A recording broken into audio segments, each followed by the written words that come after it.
Estamos con gozo y con alegría de estar en esta hora reunidos como pueblo del Señor, ¿cierto? En el día del Señor, con el propósito de adorarle, alabarle, reconocer su majestad. Y es maravilloso estar ante la presencia del Señor, ¿no es cierto? Aquí no importa si tu semana fue buena o fue mala, por gracia tú estás delante del Señor. Si lo hiciste excelente esta semana, qué bien, eso no está mal, es muy bueno, por eso no te da más méritos para estar delante de Dios.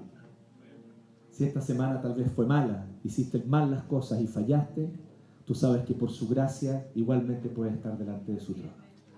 Entonces lo maravilloso del día del Señor y de que lo guardemos con celo, con amor, que lo guardemos de manera obediente, es que este es el día de la semana que el Señor destina para que nuestros corazones se vuelvan al lugar donde tienen que estar. Así que yo los quiero invitar a que nosotros abramos la palabra del Señor en Jeremías, en el libro del profeta Jeremías.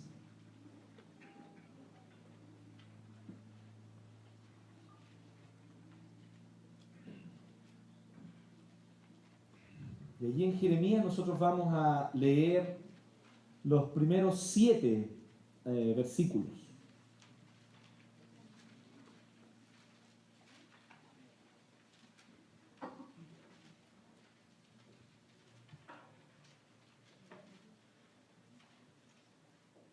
Jeremías 29, del 1 al 7.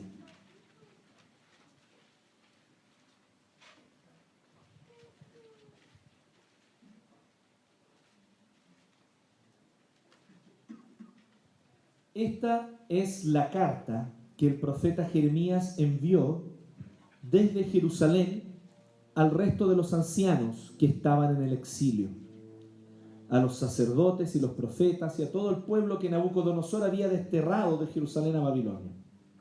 Esto sucedió después de que el rey Jeconías había salido de Jerusalén junto con la reina madre, los eunucos, los jefes de Judá y de Jerusalén, los artesanos y los herreros. La carta fue enviada por medio de Elasá, hijo de Safán, y de Gemarías, hijo de Hilquías, a quienes Sedequías, rey de Judá, había enviado al rey Nabucodonosor, rey de Babilonia.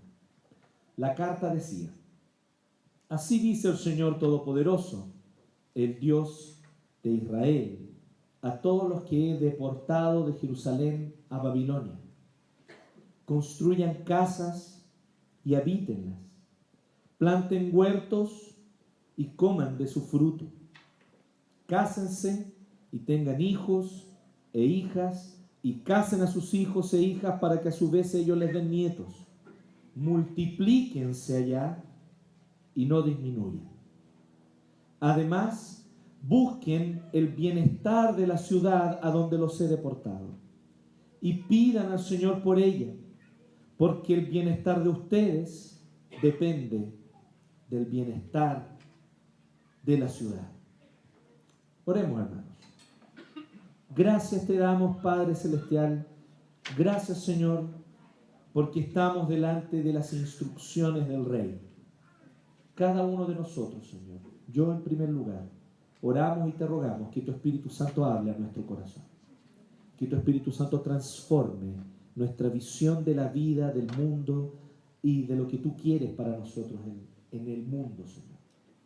Permítenos, oh Dios, en esta mañana salir de aquí renovados, transformados y enviados por ti a nuestros lugares de trabajo, nuestros barrios, nuestras familias. Que podamos, oh Dios, aquí en esta mañana recibir tus instrucciones para allá afuera desarrollar nuestros ministerios a través de nuestro trabajo, a través de nuestro estudio, a través de nuestros oficios, a través de las funciones que desempeñamos de lunes a viernes o de lunes a sábado. Que, oh Señor, entendamos que somos ministros tuyos a donde tú nos has enviado.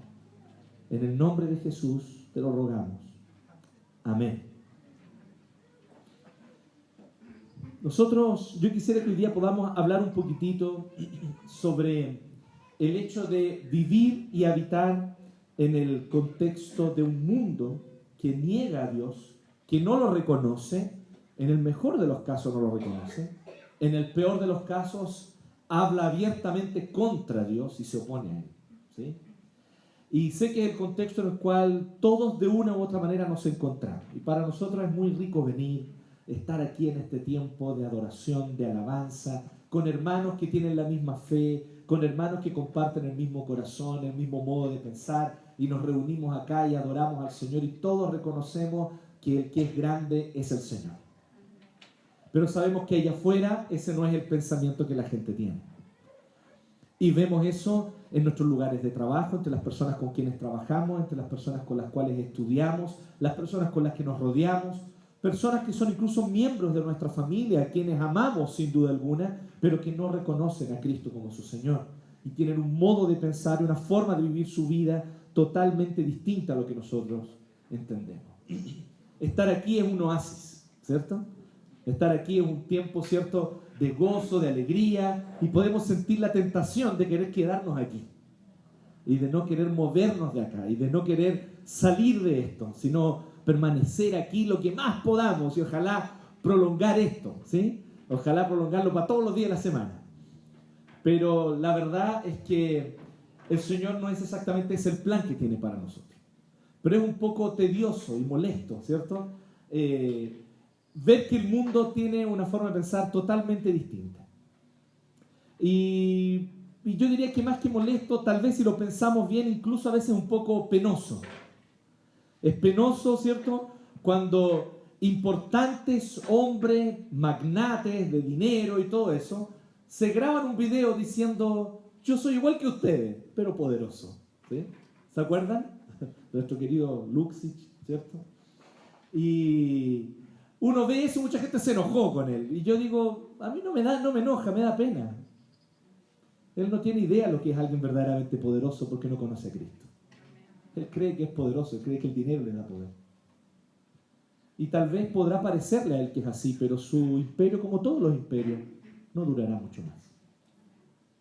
Así es con todos los imperios humanos. Así ha sido desde la Torre de Babel para adelante. Entonces, si nosotros miramos con atención, el mundo piensa de una forma a veces ya nos empieza a parecer extraña la manera de pensar del mundo. Y ojalá sea así con usted, mi hermano. Porque si a usted le parece que la forma de pensar del mundo está todo bien y todo normal, no le ve ni un problema, entonces usted está con un problema, probablemente. ¿Sí? Nosotros necesitamos tener un pensamiento, una forma de pensar moldeada por la palabra de Dios. Y cuando eso ocurre, cada vez nos genera más ruidos. Las opiniones tan comunes y tan normales de tanta gente nos empieza a generar ruido y nos empieza a hacer menos sentido.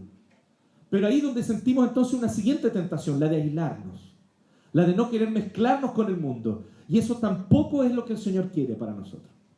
Sí, vamos a hablar un poquito sobre eso, y justamente a partir de un episodio histórico muy importante. Un episodio histórico en el cual el pueblo de Israel, el pueblo del Señor, le tocó vivir una circunstancia y un contexto muy curioso, pero que la verdad es que fue consecuencia de su propio pecado y de su propia maldad. Y son los llamados 70 años de cautiverio babilónico. Tal vez usted ha oído hablar del cautiverio babilónico. Es un periodo histórico en el tiempo de la antigüedad, en el tiempo del Antiguo Testamento, en el cual, después de constantes desobediencias e idolatrías de parte del pueblo del Señor, entonces Dios comienza a enviarles profetas advirtiéndoles que un pueblo extranjero va a venir, los va a conquistar, va a destruir Jerusalén, va a destruir el templo, y a los que no maten van a matar muchísimo, y a los que no maten se los van a llevar deportados, exiliados a otra nación. Y el pueblo aún así no hizo caso de las advertencias, siguió en su idolatría, siguió en su pecado, y entonces un día Nabucodonosor, el gran rey de la antigüedad babilónico, con su ejército llegó al sector de lo que hoy día es Palestina, llegó a las puertas de Jerusalén, la sitió por varios meses, la gente adentro se empezó a morir de sed y de hambre, porque al sitiarla obviamente no se permitía que llegara ningún tipo de alimento, ni de agua, ni nada de eso. Y entonces las personas comenzaron a morir, hasta que finalmente los ejércitos de Babilonia entraron a Jerusalén y destruyeron el templo, se llevaron incluso los utensilios de oro del templo, se los llevaron hacia Babilonia, mataron a mucha gente, ancianos, mujeres, niños, todo tipo de personas, y a los que sobrevivieron se los llevaron exiliados para servir como esclavos en Babilonia. Y allí entonces comienza un periodo que es llamado el periodo del cautiverio babilónico, un periodo en el cual el pueblo de Judá y el pueblo judío tuvo que vivir como esclavos durante 70 años. Algunas de las personas y de los personajes bíblicos que nosotros más admiramos son de ese periodo. Por ejemplo, Ezequiel. ¿Sí? No sé si usted conoce al profeta Ezequiel, pero Ezequiel es de ese periodo y de hecho era un esclavo justamente en Susa, que era la capital de Babilonia. Daniel, con sus amigos, ¿se acuerdan de Sadrach, Mesach y Abednego? Son también de ese periodo, por eso ellos están allí en Babilonia y están como esclavos del rey. Y otros que son más del final de ese periodo, como Esdras, Nehemías. También nos recordamos, ¿cierto?, de otros personajes que después de que este periodo comienza a pasar, sin embargo, ellos permanecieron sirviendo en esos lugares como esclavos, como el caso de Esther, de Mardoqueo. Entonces, si nos hacemos una idea, nos vamos a dar cuenta que en este periodo, aunque el pueblo está cautivo, el Señor no deja de enviar siervos y profetas. Aquí nosotros estamos viendo el inicio de ese periodo. En Jeremías capítulo 29, ya está Jeremías un poco viejito y cansado, y él llevaba años diciéndole al pueblo, arrepiéntanse, porque va a venir un rey. Ya la advertencia de Jeremías ni siquiera era, arrepiéntanse para que no venga, sino que dice, arrepiéntanse para que por lo menos no sea tan duro, pero que va a venir, va a venir. Ya la advertencia de Jeremías era otra. Va a venir otro rey, va a venir el rey de Babilonia, los va a invadir y se los va a llevar presos. Y la gente decía, no, esto no puede ocurrir, si aquí está el templo del Señor en este lugar. ¿Cómo Dios va a permitir que destruyan Jerusalén si el templo del Señor, el templo del Señor, el templo del Señor es este? Y por una superstición repetían 3 veces, creyendo que eso iba a permitir que el templo nunca fuera tocado. A veces nosotros también tenemos supersticiones similares, ¿no? Pensamos que diciendo ciertas cosas, como que nada malo va a pasar. Algunas personas no entienden que, por ejemplo, decir en el nombre de Jesús significa que yo, basado en la palabra y el conocimiento que tengo de lo que Dios dice en su palabra, yo puedo entonces decir que esta es la voluntad de Jesús para la vida de alguien. Pero basado en su palabra. No son palabras mágicas decir el nombre de Jesús. Algunas personas piensan que es palabra mágica, ¿no? Que es como estas palabras que dicen en Harry Potter, ¿cierto? Con una varita, ¿cierto? Entonces, Wingardium Leviosa, ¿cierto? Por ejemplo. Entonces la gente piensa que en el nombre de Jesús es como una palabra mágica. No lo es, hermano. No lo es. Porque si lo que usted está diciendo no es la voluntad del Señor según su palabra, incluso usted podría estar blasfemando al usar el nombre de Jesús. No lo use. Asegúrese que lo que usted está declarando, lo que usted quiere, lo que usted anhela sobre la vida de alguien, sea conforme a la palabra del Señor. Porque si no lo es, no use el nombre de Jehová, su Dios, en vano. Entonces nosotros tenemos ese tipo de costumbres también muchas veces, ¿no es cierto? Que parecen más supersticiones que un verdadero conocimiento bíblico de la voluntad de Dios. El pueblo tenía supersticiones, repetían el templo del Señor, el templo del Señor, el templo del Señor es este, pensando que eso iba a resguardarlo, pero no ocurrió así. El Señor llegó, invadió a través de Nabucodonosor, ¿cierto? Envió a Nabucodonosor como si fuera, y Nabucodonosor era alguien que no temía en absoluto al Señor. Pero el Señor lo usó para disciplinar a su pueblo. ¿Qué es lo que ocurre? El pueblo entonces se va a Babilonia. Vuelvo a decir, los poquitos que sobrevivieron fueron llevados cautivos a Babilonia. Y este pueblo, estos poquitos que sobreviven y fueron llevados a Babilonia, a aproximadamente 800 kilómetros de ahí, que hoy día tal vez ya es una cantidad igual grande, 800 kilómetros no es poco, ¿cierto? Pero en ese tiempo era mucho más. Piense que no había auto, no había nada de eso, o sea, se caminaba o a pie, o con camello, o con caballo, lo más rápido que uno podía encontrar. A 800 kilómetros estaba entonces Babilonia, y ellos son llevados allá, y en ese contexto se comienzan a levantar falsos profetas. Este fue una constante, ¿no? Y específicamente con Jeremías había ocurrido eso. Jeremías venía advirtiéndoles, van a venir los babilonios, los van a invadir, y se levantaban falsos profetas diciendo, no le hagan caso a Jeremías. El Señor dice que no van a venir. Y contradecían lo que decía Jeremías, porque eran falsos profetas. Jeremías hablaba en nombre del Señor, pero ellos entonces lo acusaban. Y era muy curioso porque lo acusaban de ser políticamente tendencioso. Esa es la acusación que hacían con Jeremías. Decían, Jeremías, tú eres politiquero. Tú lo que quieres es ganarte la buena de los babilonios porque ellos son los que tienen el poder.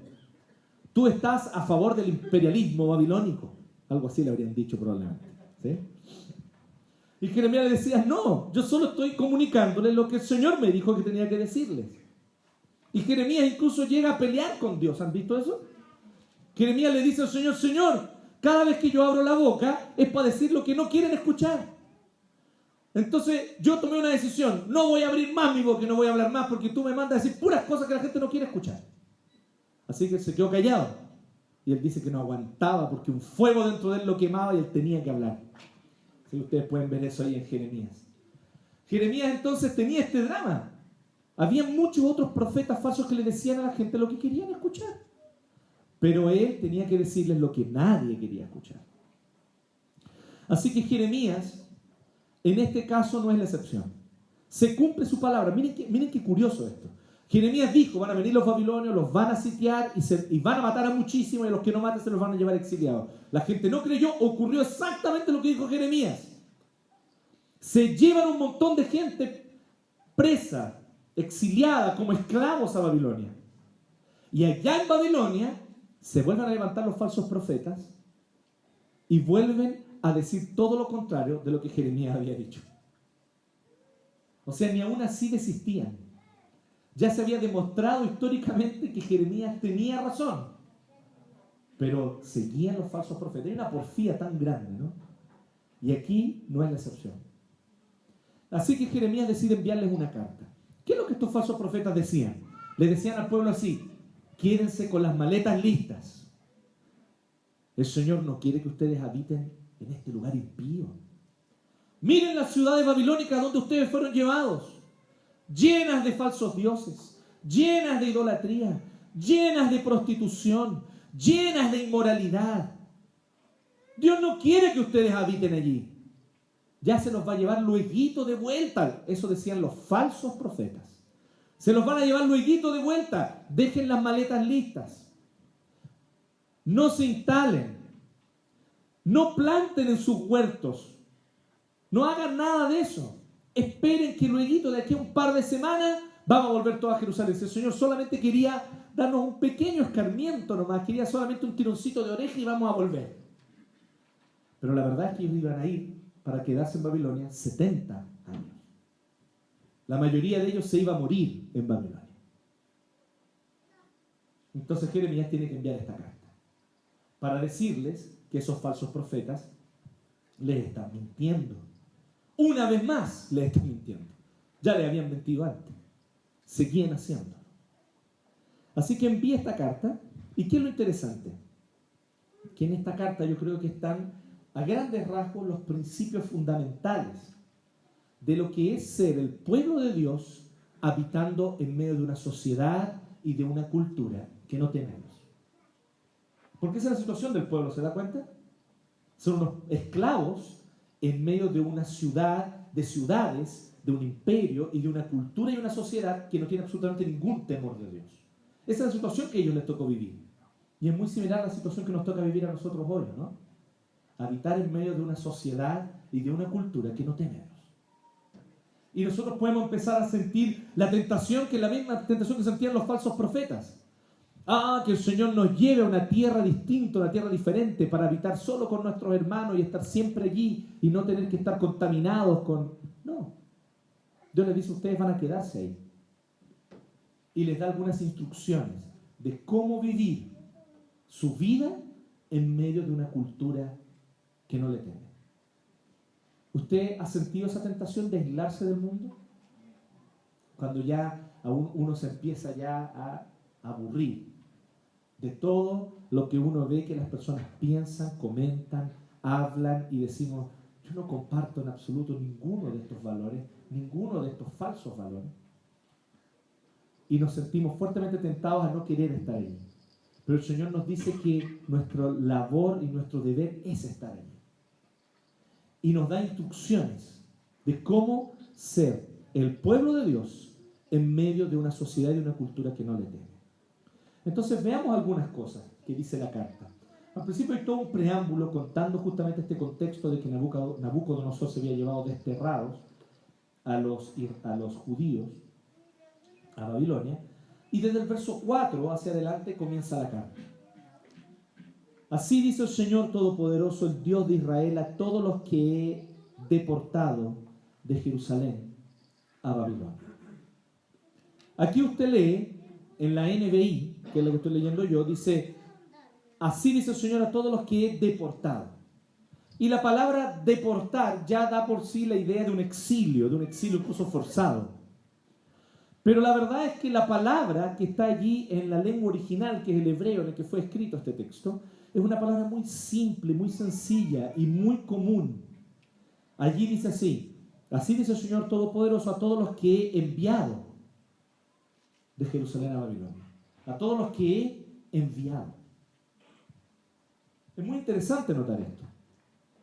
Porque lo que está diciendo aquí, ya sea que usemos la palabra deportado o enviado incluso, pero lo que está diciendo aquí abiertamente, explícitamente, es que Dios los envió a Babilonia. ¿Usted se da cuenta de eso?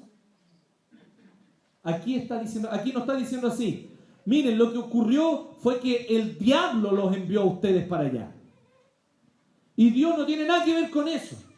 A Dios se le escapó de las manos. Y el diablo, en esta oportunidad, el diablo ganó y los mandó para allá. No, no es eso. Porque incluso decir algo como eso sería una herejía, porque sería negar la soberanía de Dios. Sería negar que Dios es el soberano Señor que controla todos los acontecimientos del mundo, del universo y de su vida.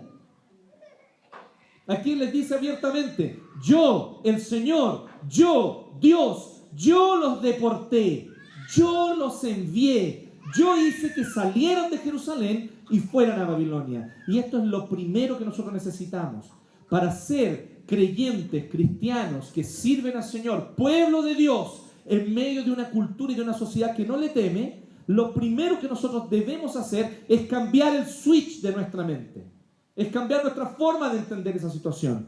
Comprender que es la voluntad de Dios que habitemos en medio de no creyentes. Lo primero que usted tiene que hacer, hermano, es dejar de reclamar contra Dios, porque Él lo hace a usted convivir día a día con personas que no temen a Dios. Deje de quejarse por eso, porque Dios quiere que usted esté bien. Dios te quiere en ese trabajo. Dios te quiere en ese barrio. Dios te quiere exactamente en esa familia que a ti te hace sufrir mucho porque no temen a Dios, pero Dios te quiere allí en medio de esa familia y no que te aísles de ellos. Dios te envió para estar en medio de ellos. Y esto fue exactamente lo que ocurrió con el pueblo de Israel en ese tiempo, y es exactamente lo que debe ocurrir con nosotros también hoy. Entender que mientras estemos en este mundo, mientras estemos viviendo esta era, este tiempo que la iglesia vive antes que Cristo vuelva, nos corresponde a nosotros ser el pueblo del Señor en medio de una cultura, de un sistema y de poderes que no le temen. Nos toca estar allí, porque Dios quiso que estuviéramos allí. El primer error que nosotros cometemos es este: es pensar, Dios no me quiere aquí en medio de todos estos paganos, estos impíos. Mira las conversaciones que tienen mis compañeros de trabajo. ¿Cómo Dios va a creer que yo esté aquí? Tiene mucha lógica, pero humana, no bíblica, no de Dios. La lógica de Dios es distinta. Él nos envió a habitar en medio de quienes no son creyentes, a comerciar con ellos, a entrar en contacto con ellos, a hacer luz en medio de ellos. Aquí mismo en Jeremías dice el Señor, ¿no? Que se conviertan ellos a ti y no tú a ellos. Esa es la clave. Pero el Señor nunca le dijo a Jeremías: yo te voy a sacar de en medio de ellos porque realmente son tan impíos y yo te quiero preservar. No. Pero lamentablemente, hermanos, la lógica del aislamiento ha sido una constante en el mundo evangélico desde hace ya muchas décadas. Que para ser un buen cristiano tienes que aislarte. Que para ser un buen cristiano no tienes que escuchar esa música. No tienes que ver esa película. Y yo te voy a decir algo. No que te quepa duda. Claro que hay mucha música, hay mucha película que no te edifican. Pero eso lo decides tú con una madurez en tu conciencia. Y debes tener una conciencia madura para eso. Yo cada día estoy más convencido de que el cristiano más maduro no es el que se siente más en libertad de hacer más cosas, sino todo lo contrario. El cristiano más maduro es el que conoce tanto su debilidad y sus limitaciones que se auto-margina de cosas, pero porque él decidió, no porque otro le impuso y le dijo. No use esa ropa, no se vista así. Yo entiendo la preocupación, entiendo el corazón de pastores y creyentes que tal vez de una manera muy sincera, lo único que buscan es que nosotros podamos consagrarnos al Señor. Entiendo el corazón y comprendo eso. Lamentablemente, sin embargo, a pesar de su buena intención, lo que están enseñando y lo que muchas veces nos enseñaron no es lo que la palabra del Señor nos enseña. Cuando tú ya empiezas a controlar cuántos centímetros arriba de la rodilla puede estar la falda, con una regla, con una wincha de medir. Cuando tú ya empiezas a decir, bueno, si es que el pelo puede llegar hasta el cuello de la camisa, tiene que estar más arriba, ¿no? Como si el Señor diera instrucciones en su palabra respecto de eso. Cuando tú empiezas a decir, no, es que hay que aislarse, no tienes que escuchar eso. ¿Y por qué no tengo que escuchar eso? Porque eso es del mundo. ¿Sí? Es muy curioso porque en realidad uno se da cuenta que incluso hay muchas contradicciones en ese contexto. Te dicen que un determinado ritmo o estilo musical es mundano, pero ese mismo ritmo o estilo musical que ellos dicen que es más santo también proviene del mundo. Dicen, no use ese ritmo y ese estilo, pero resulta que usan todo el estilo musical, por ejemplo, de las estudiantinas, que era claramente música mundana. ¿Sí o no? Y estoy dando un ejemplo nada más. ¿Por qué, hermanos? Porque estamos y habitamos en medio del mundo. Y en el mundo, cada persona, cada hombre y mujer de este mundo son imagen y semejanza de Dios. ¿Usted lo cree o no? ¿Usted cree esto? Incluso el más blasfemo, el más impío, el más malvado de los malvados, aunque niega a Dios, es un necio por negar a Dios. Porque con el mismo aliento con el que dice no hay Dios, ese aliento es Dios que se lo está dando en ese momento. Es un necio. Es un niño haciendo una pataleta y eso no va a cambiar su situación. Esos son los ateos en el fondo. Más que rabia debieran inspirar en nosotros profunda compasión por lo perdidos y desorientados que están al no reconocer al único Señor. ¿Y qué es lo que ocurre? Que si todos son imagen y semejanza de Dios, todos igualmente pecadores, alejados de Dios y sin mérito para poder salvarse, sin embargo, aún siguen siendo imagen y semejanza de Dios. Y por causa de eso, no pueden evitar hacer cosas que incluso pueden ser hermosas, decir cosas que incluso pueden ser verdad. Habían unos antiguos pastores, comentaristas de la Biblia, decían lo siguiente, que toda verdad es verdad de Dios. No importa quién la diga. Oye, pero ese impío dijo eso, pero lo que dijo es verdad. Y si es verdad, viene de Dios, aunque él no lo reconozca. Y si él no reconoce que viene de Dios, porque él es un necio. Pero toda verdad es verdad de Dios. Entonces esa idea de no escucha a ese porque es un mundano, porque es un satánico. A lo mejor ni siquiera lo es. A veces también nosotros gratuitamente empezamos a llamar a gente satánica, ¿no? Gente que no adora a Satán. Porque un satánico es alguien que adora a Satán, ¿cierto? Y nosotros comenzamos entonces a buscar una lógica de aislamiento del mundo. Hermanos, ese no es el plan de Dios. Aislarnos no es el plan de Dios. Dios nos envió a habitar en Babilonia. Yo les voy a decir una cosa, y solo les voy a decir un ejemplo al cual vamos a volver incluso. Piensa en Daniel. Yo tengo que decirle algo a usted. Usted tiene que investigar un poquito de historia, a lo mejor si no lo sabe. Y no es muy difícil, esto uno puede incluso googlear, ustedes van a encontrar ahí. La cultura babilónica antigua era una cultura horrible, hermano. Horrible. Usted no tiene idea, la sociedad en la cual nosotros vivimos hoy día es de algodón de dulce al lado de lo que era la cultura babilónica. La cultura babilónica era implacable, de muertes, de degollamiento, de muerte de niños. Constantemente, para adorar a sus falsos dioses, o ya sea porque hubo una mínima desobediencia al totalitarismo autoritario de sus autoridades, de sus reyes, entonces esas personas eran decapitadas en plazas públicas delante de otros, arrancadas sus entrañas para que todos vieran el castigo. Lo más normal del mundo era ver gente que era degollada o decapitada en las plazas de Babilonia.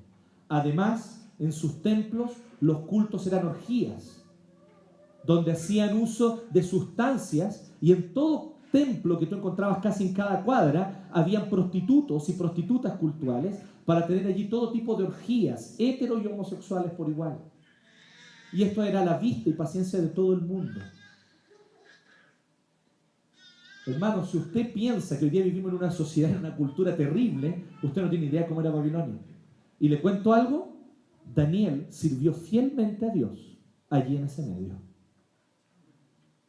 ¿Cómo es posible? ¿Cómo es posible? Es porque su fortaleza, la fortaleza de Daniel, no provenía del medio, provenía de su relación con el Señor. Por eso un día hicieron un decreto: cualquiera que ore a otro Dios que no sea el rey, sea castigado. Daniel escuchó, qué interesante, pero es hora de orar. Y se fue al cuarto a orar porque no estaba ni ahí con esa ley.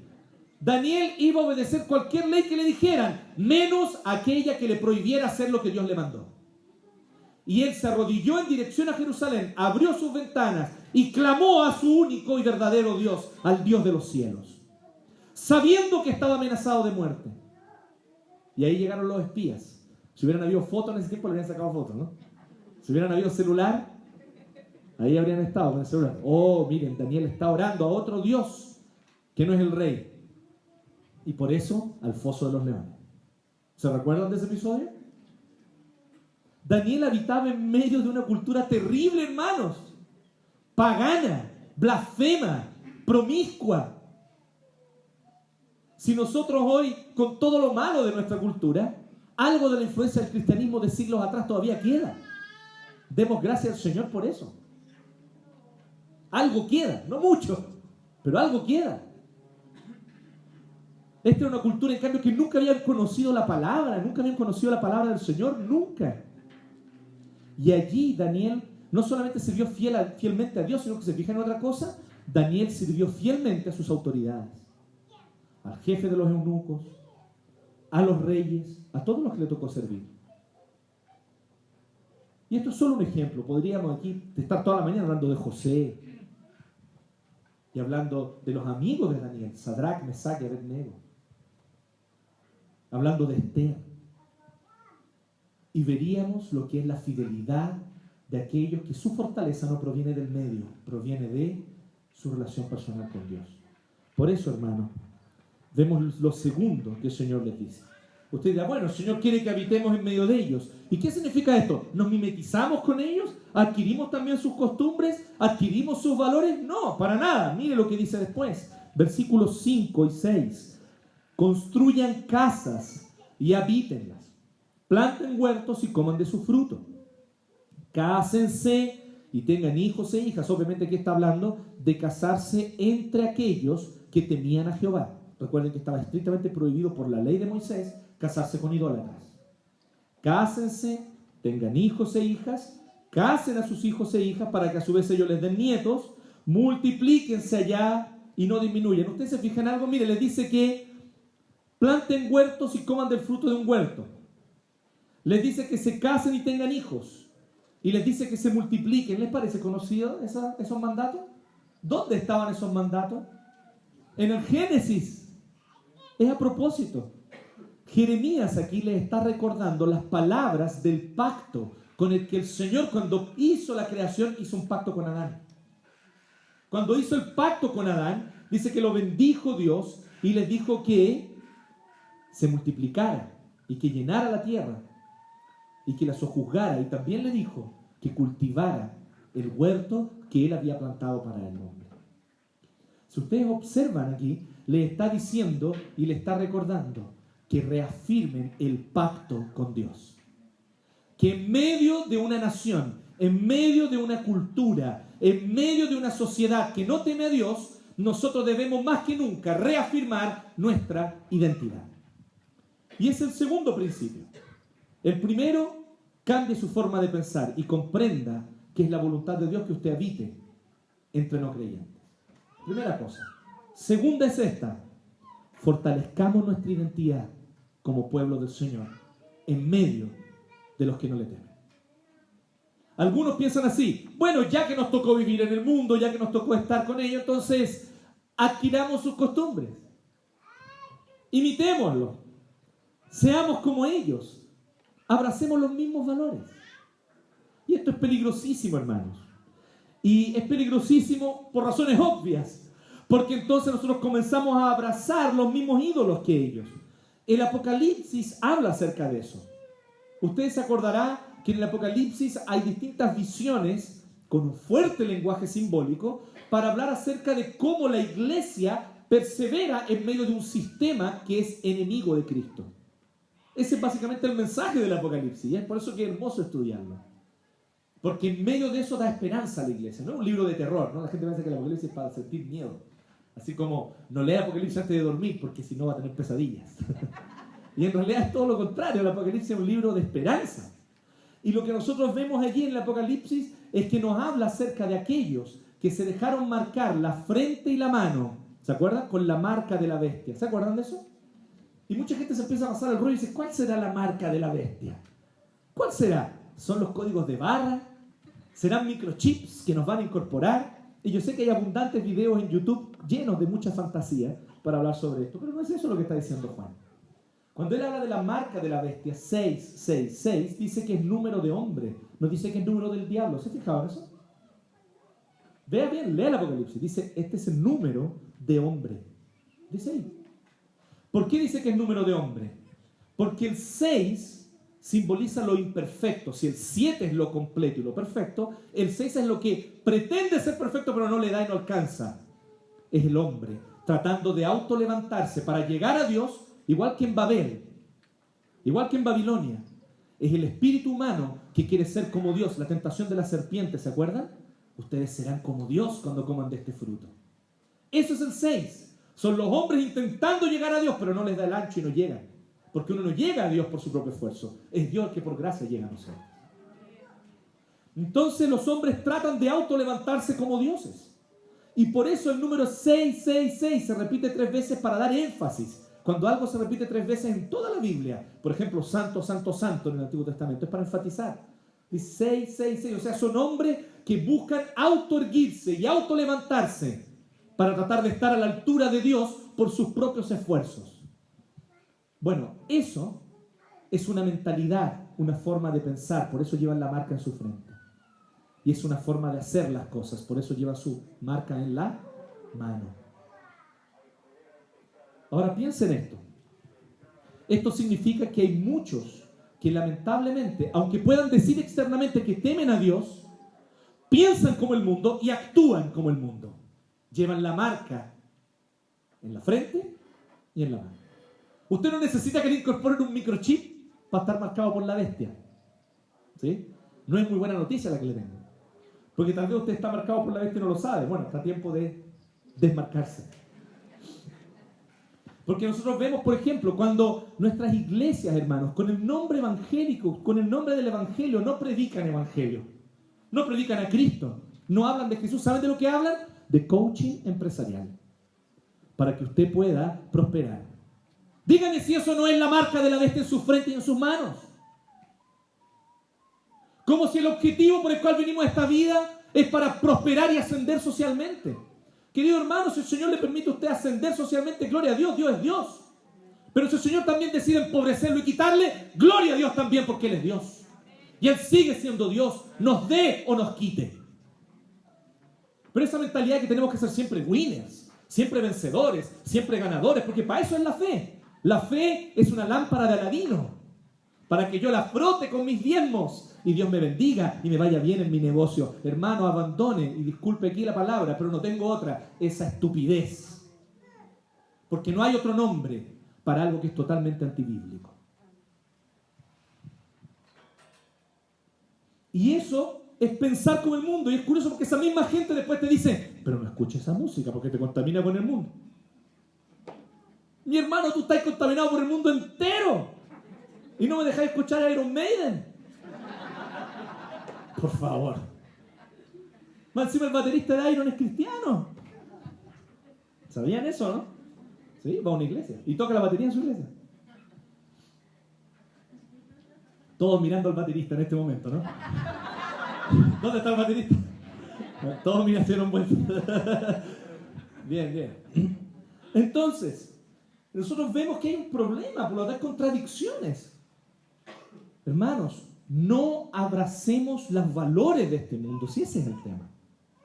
La forma de pensamiento de este mundo, las cosas que los mueven a levantarse en la mañana para esforzarse. Hermanos, sea excelente en su negocio, sea excelente en su trabajo, pero no porque eso lo hará prosperar, sino porque eso glorifica a Dios. Sea excelente en su oficio, pero no para ascender socialmente. Si usted haciendo no, eso está en la soberanía de Dios y Dios lo decidirá. Usted tranquilo porque usted sabe que Dios siempre le ha provisto, nunca le ha faltado, ¿o no?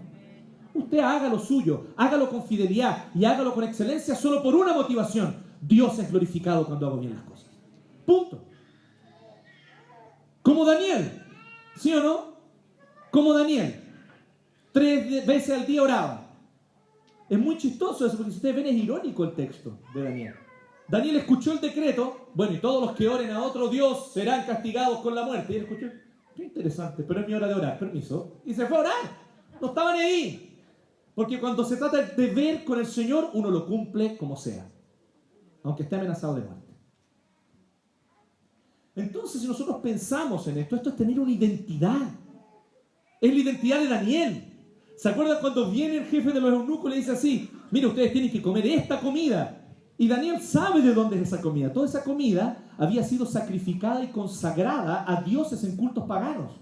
Porque les vuelvo a decir, estos cultos eran orgías, con banquetes, con verdaderas comilonas, donde todos se daban todo tipo de placeres y de lujos. Y de esa comida consagrada a los falsos dioses se las traían, además de haber animales inmundos que ellos no podían comer por ley, como cerdo. Qué pena que no podían comer eso, ¿no? Gracias al Señor que estamos en el Nuevo Testamento, ¿no? Alabemos al Señor por eso. No podían comer prietas, imagínate, no podían comer prietas, hermanos, qué dolor. ¿Qué sería de mi vida sin las prietas? Pero ellos no podían comer mariscos. Ahí sí que es triste, ¿no? ¿Sí? No comer un mariscal. Pues bien, ellos no podían. Y Daniel era obediente a lo que la ley del Señor tenía para ese tiempo para el pueblo. Y le dice, no nos vamos a contaminar con eso. Pero miren cómo Daniel es al mismo tiempo servicial y preocupado con el jefe de los eunucos. El jefe de los eunucos dice así, es que miren, si yo no les doy esta comida, ellos se van a dar cuenta que ustedes están demacrados, que no están bien alimentados como los demás. Entonces vamos a tener un problema, porque me van a castigar a mí. Y Daniel muestra misericordia. Miren lo que le dice así, bueno, hagamos una prueba por 10 días. ¿Se han fijado en eso en Daniel capítulo 1? Miren cómo él usó su inteligencia, la inteligencia que Dios le dio, para bendecir a un pagano. Eso es cuando usted tiene identidad. Hermano, usted tiene un negocio, usted tiene una profesión, o usted tiene un oficio. Hágalo y bendiga a los que van a su negocio. Bendiga a los que usted atiende y recibe en su oficio. Bendiga a sus compañeros de trabajo. Bendiga a sus compañeros de estudio. Bendiga a sus jefes. Porque es normal hablar mal del jefe, pelar al jefe, criticar al jefe. Usted sea de los que lo bendicen, no de los que lo maldicen. Pero ¿cómo usted hará eso? Manteniendo su identidad. Mantén tu identidad como cristiano, refuerza tu identidad. Y lo maravilloso es que aquí dice que la identidad gira en torno a formar familias del pacto. ¿Ven qué interesante eso? La identidad se va a lograr no solamente con el trabajo, construyen casas y habítenlas, planten huertos, coman de su fruto del trabajo, sino también a través de la familia. Cásense y tengan hijos. Enseñar a nuestros hijos el temor de Dios. Enseñar a nuestros hijos a amar al Señor. Qué importante es esto. Que nosotros podamos compartir con nuestros hijos la enseñanza.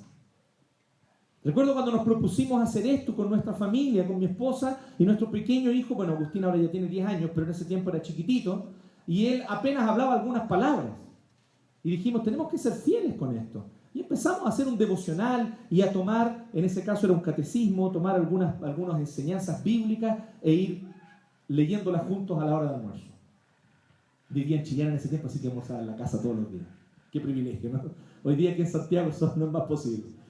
Pero entonces a la hora del almuerzo, ahí nos veíamos y leíamos. Y Agustín en su sillita de bebé. Y entonces estábamos leyendo y el verbo se hizo carne. Y ese momento, ¡carne! ¡Quiero carne! Lo único que le entendía, pobrecito. Pero no importa. Aunque los niños sean pequeños, enseñémosle a orar, a leer la Biblia. Ellos van a entender después con el tiempo. Eso es reafirmar identidad. La identidad se reafirma primero en el hogar, en la casa, en la vida matrimonial. Buscar juntos al Señor como matrimonio, como esposos. Buscar juntos al Señor con nuestros hijos. Vuelvo a decir, aunque tal vez ellos no entiendan al principio, pero el hábito se va a formar en ellos. De orar, de buscar al Señor y de que en la palabra de Dios están las respuestas. Que ellos sepan que es así. Que ellos sepan que las respuestas están en la palabra de Dios. Porque la palabra de Dios es infalible y es su consejo para nosotros. Reafirmar identidad. Y dice más, multiplíquense y no disminuyan. Multiplíquense y no disminuyan. O sea, tengan hartos hijos. Qué maravilloso eso, ¿no?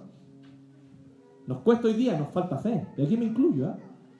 Pero ¿cómo voy a tener más hijos? ¿Cómo voy a sustentar?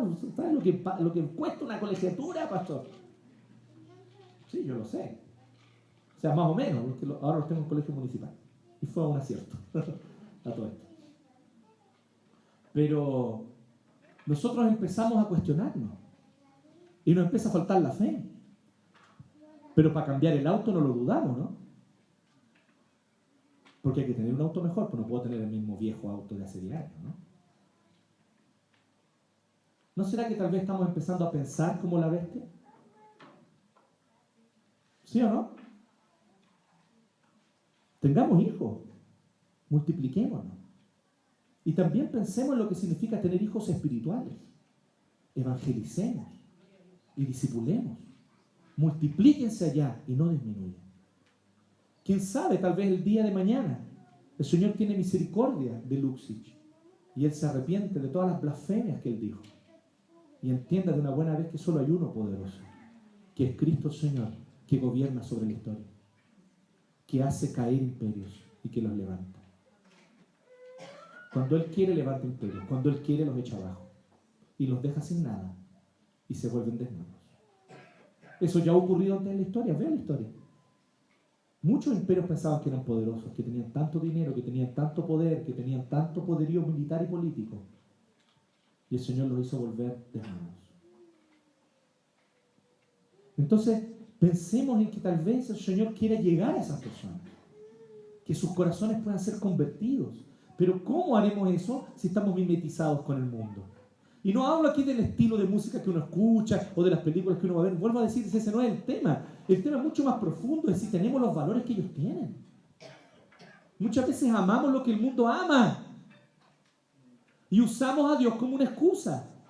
Decimos, no, Dios me dará un mejor trabajo. ¿Por qué? Porque amamos el dinero. Igual que el mundo lo ama. Qué vergüenza, hermanos, deberíamos sentir. Deberíamos arrepentirnos, de eso deberíamos arrepentirnos. Entonces, reafirmar nuestra identidad. Pero hay un tercer y último principio que vemos aquí en este texto. Para ser pueblo de Dios que vive fielmente en medio de una cultura pagana. Vuelvo a repasar los primeros dos. Primero tenemos que comprender que es la voluntad de Dios que habitemos allí, entre no creyentes. En segundo lugar, tenemos que fortalecer nuestra identidad como pueblo del pacto. En tercer lugar, debemos buscar el desarrollo del bien común. Esto es algo muy interesante porque entre muchos hermanos nuestros, lamentablemente, esa visión no existe. Miren lo que dice el versículo 7. Además, busquen, y este versículo les voy a decir, es escandaloso. Si usted lo lee con atención y entiende el contexto, usted va a ver que es un escándalo que está diciendo Jeremías. Yo me imagino al pobre Jeremías, ¿no? Que ya se había quejado con Dios. Dios, ¿por qué me haces decir lo que la gente no quiere escuchar? Aquí él dice una cosa totalmente impopular para los judíos. Él dice así, busquen el bienestar. La palabra ahí es, busquen el shalom. ¿Ha oído hablar usted de la palabra shalom? Shalom nosotros lo traducimos generalmente como paz. Busquen la paz de la ciudad a donde los he enviado y pidan al Señor por ella. Porque el shalom de ustedes depende del shalom de la ciudad. La palabra shalom, que no muchas veces nosotros traducimos como paz, lamentablemente al traducirla como paz, perdemos algo de su significado en el castellano. Porque para nosotros paz es ausencia de conflicto, ¿cierto? Paz es ausencia de conflicto. Entonces, si usted ha vivido, ha conocido de cerca, o la ha vivido personalmente, alguna crisis matrimonial, usted sabe que hay una diferencia entre parar de pelear y tener un matrimonio feliz. ¿Sí o no? Hay muchos matrimonios que paran de pelear, pero eso no significa que tengan un matrimonio feliz. Ausencia de conflicto no es sinónimo de felicidad. Pues bien, shalom significa no solamente paz como ausencia de conflicto, significa prosperidad y desarrollo en todo el sentido amplio, no solo económico. Significa bienestar. Y por eso la NBI lo traduce muy bien a mi modo de ver.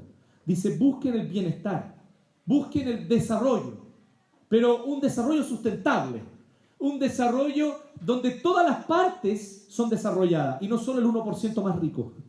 ¿Me entiendes? Sino un desarrollo general que bendice a toda la sociedad y que le hace bien a todos. Estoy leyendo un texto muy interesante, un libro de un economista que es Premio Nobel de Economía, Joseph Stiglitz, y estuvo el año pasado aquí en Chile.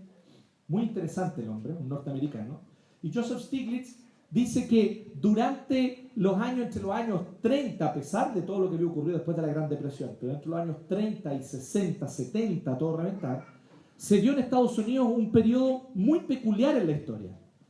Que todo Estados Unidos creció económicamente, pero que la tasa de crecimiento era mayor entre las capas más bajas de la sociedad que entre los más ricos.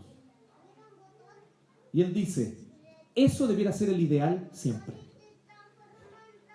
Que toda la sociedad se desarrolle, pero que haya mayor crecimiento para aquellos que están más abajo. Hoy día vivimos todo lo contrario, ¿no? Vivimos en un sistema que el mayor crecimiento lo percibe el 1% más rico y los demás, incluso actualmente en Estados Unidos, las grandes críticas al sistema económico es ese, que después de la última crisis del 2008, aquellas personas que habían podido tener su casa por primera vez, la perdieron. O sea, técnicamente ni siquiera se enriquecieron, sino que se empobrecieron. Entonces, ¿qué significa buscar el bienestar, el desarrollo? Significa que el desarrollo sea en un sentido amplio. Significa buscar que pueda haber, por ejemplo, educación para muchos. ¿No hemos puesto a pensar en estas cosas como parte de la misión de Dios para nosotros? Es por eso que Dios quiere que usted desarrolle su oficio con integridad. Usted me escuchó recién, y yo sé que y muchos de ustedes dijeron amén cuando yo dije que teníamos que vivir nuestro oficio para la gloria de Dios, ¿no es cierto? Y está bien, eso es. Pero lo interesante es pensar el por qué Dios quiere eso. ¿Para qué? ¿Para qué Dios quiere que usted desarrolle su oficio, su profesión o su papel en el trabajo con excelencia? Para que otros puedan ser beneficiados, porque esa es la misión de Dios. Dios quiere que seamos bendición. ¿Se acuerdan la promesa a Abraham? En tu simiente serán benditas todas las familias de la tierra. Ser bendecido para bendecir. No para andar después diciendo, hoy miren cómo fui bendecido por el Señor, no como tú, maldito impío pecador.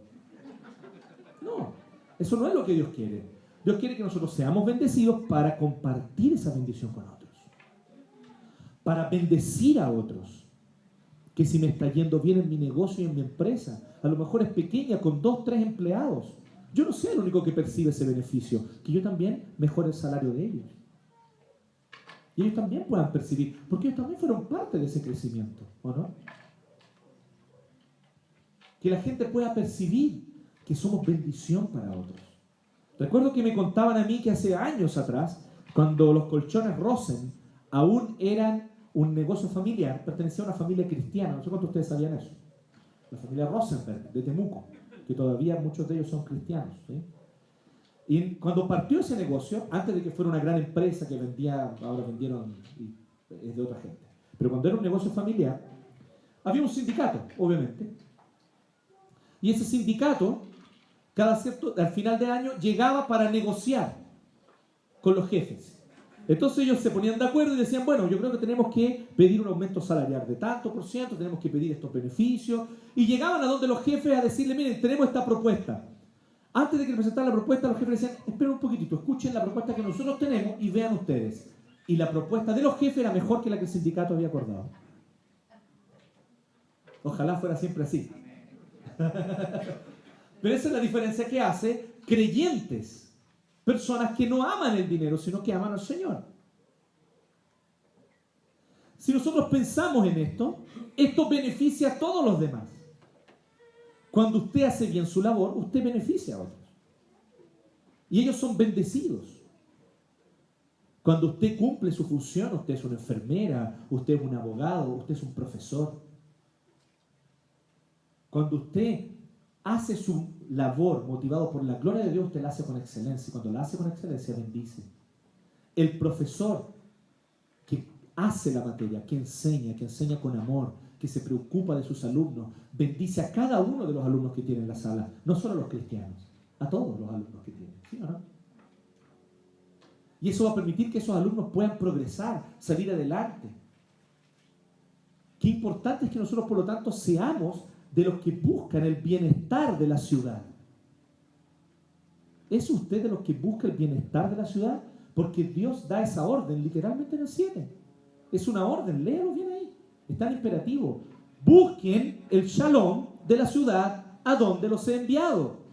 Y usted dirá, ¿y por qué esto es tan escandaloso? Es escandalosísimo porque el pueblo de Israel acostumbraba a decir una frase: oren por el shalom de Jerusalén. La idea era que Jerusalén tenía que desarrollarse, la idea es que Jerusalén tenía que progresar, la idea es que Jerusalén tenía que ser bendecido. Y todos anhelaban eso. Y es una oración que incluso está en los Salmos: oren por el shalom de Jerusalén. Pero aquí Jeremías les dice que no solo tienen que orar por el shalom de Jerusalén, está bien eso, pero también tienen que orar por el shalom de Babilonia. ¿Y qué es Babilonia? Un imperio pagano, idólatra, que no teme a Jehová. Y les dice, trabajen y oren por el shalom de Babilonia. Qué escandaloso esto, ¿no? ¿Se da cuenta lo escandaloso que es? Pero hay que orar y trabajar por el shalom. Esto me recuerda a un amigo con una crisis existencial, ingeniero comercial, de una muy buena facultad. Y entonces, un chico joven, y empezando a trabajar en su vida laboral, me trae sus dudas y su cuestionamiento. Él dice, yo tengo un problema, estoy empezando a trabajar en una empresa, es una empresa que presta servicios para empresas mineras, se maneja mucho dinero, hay muchas cosas ahí, mucha plata que hay allí. Y yo sé que si hago bien mi trabajo con excelencia, como usted me lo enseñó, pastor, lo que estoy haciendo es enriquecer a los que ya son ricos. Y yo no lo había visto así. Yo me puse a pensar y dije, oye, este compadre tiene razón. Le dije, dame un minutito para orar, te digo. Me puse a pensar, dije, qué complicado, porque él hace con excelencia su trabajo, le dan su sueldo, que no es malo, pero al hacer con excelencia su trabajo, la empresa prospera básicamente para enriquecer a los que ya son ricos. Y tal vez esté incluso promoviendo una desigualdad. Yo nunca me había puesto a pensar en eso. Entonces, empezamos a conversar y yo le pregunté a él qué tipo de injusticia y desigualdades él veía en la empresa. Él dijo, he visto muchas. Vi esto otro. He visto que a veces hay contratistas y a los contratistas no se les da un tratamiento como debe ser. Simplemente se cumple justito con lo que la ley dice y a regañadientes, cuando en realidad la empresa tendría condiciones de dar mejor situación a esos contratistas, etc. Y empieza a nombrarme varias cosas.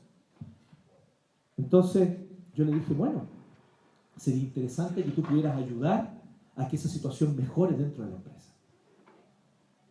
Así que él se transformó en el justiciero de la empresa. Todas las semanas llegaba un memo de él al gerente, acusando alguna práctica indebida, porque había prácticas indebidas, ilegales, o proponiendo alguna mejora para que los contratistas y los otros que trabajaban con ellos también pudieran percibir los beneficios de cómo a esta empresa le estaba yendo bien. Como era astuto, enviaba, ¿cierto?, unos mails con propuestas, pero a todos, para que así todos vieran la propuesta y estuviera en boca de todos. Entonces, cuando llegaba a la reunión, no era solamente el gerente el que se veía, sino todos los demás. La verdad es que se empezó a transformar en una especie de espina para el gerente. Eso le implicó un costo a él. ¿Cuál fue el costo? Nunca ser ascendido. Lo mantuvieron en el lugar, teniendo la capacidad para poder ascender y estar en mejores puestos de la empresa. Incluso le habían prometido verbalmente que eso iba a ocurrir. Lo empezaron a mantener ahí nomás. Pero él llegó donde mí y ya no estaba sintiéndose miserable, se sentía feliz.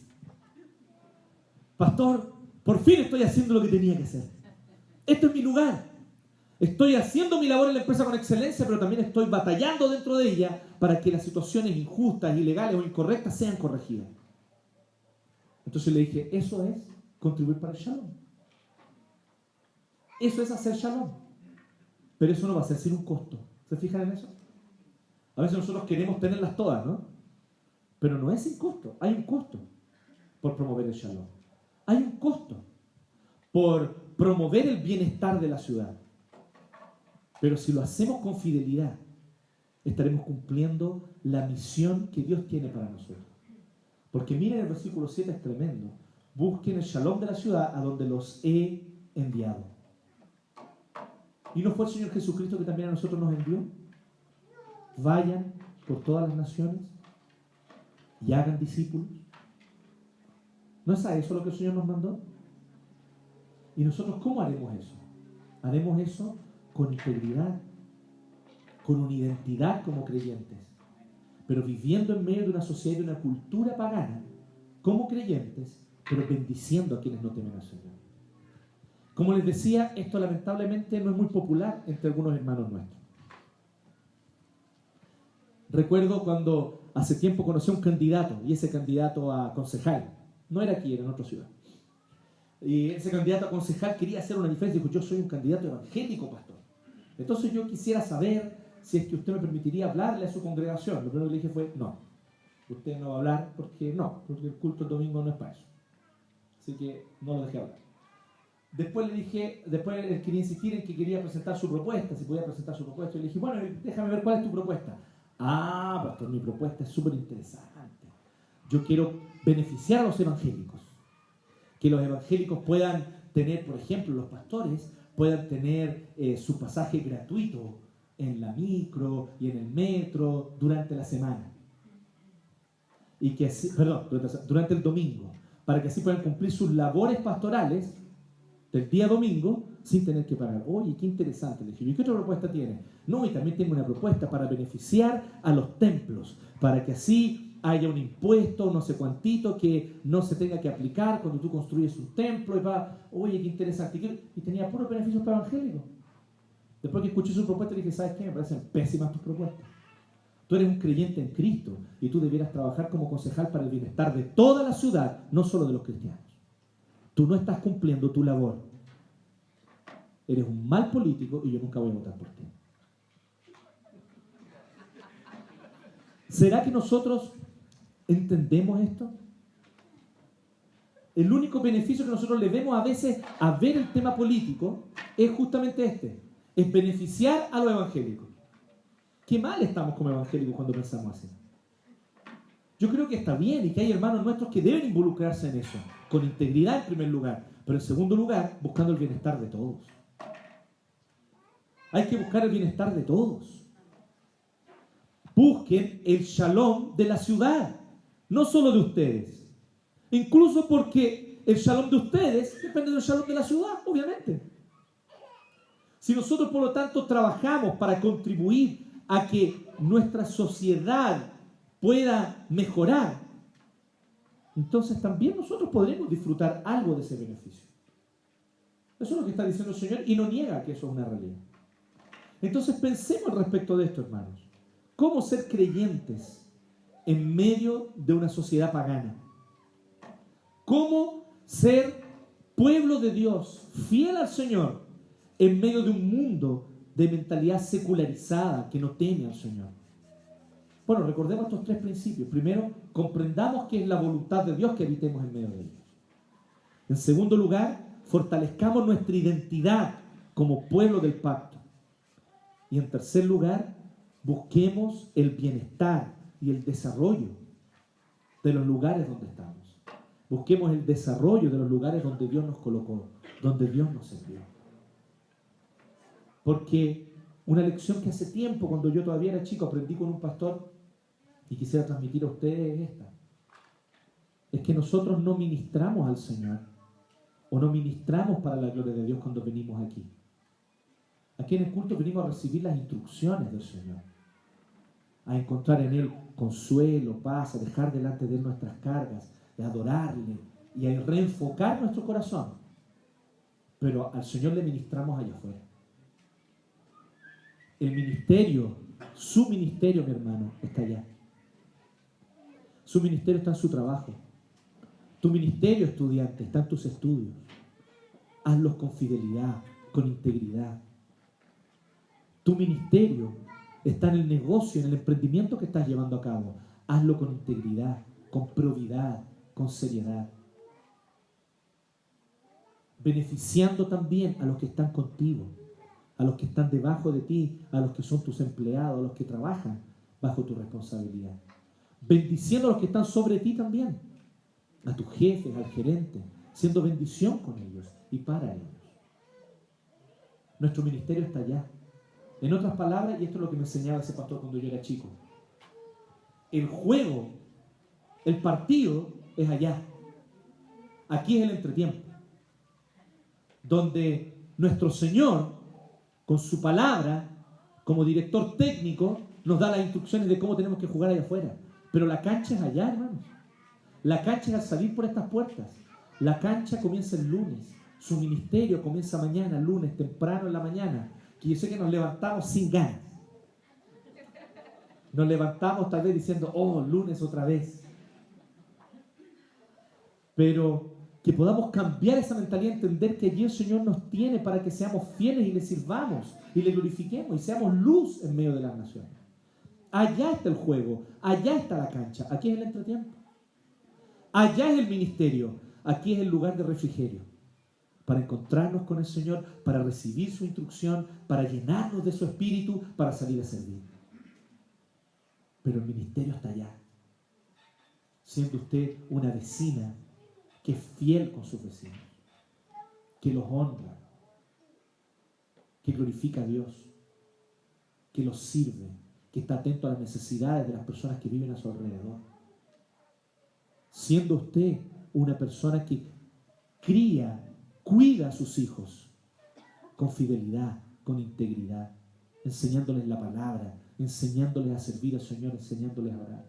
Siendo usted alguien que desarrolla su oficio y su profesión y lo hace con excelencia porque quiere la gloria de Dios, no porque quiere enriquecerse, sino porque quiere la gloria de Dios.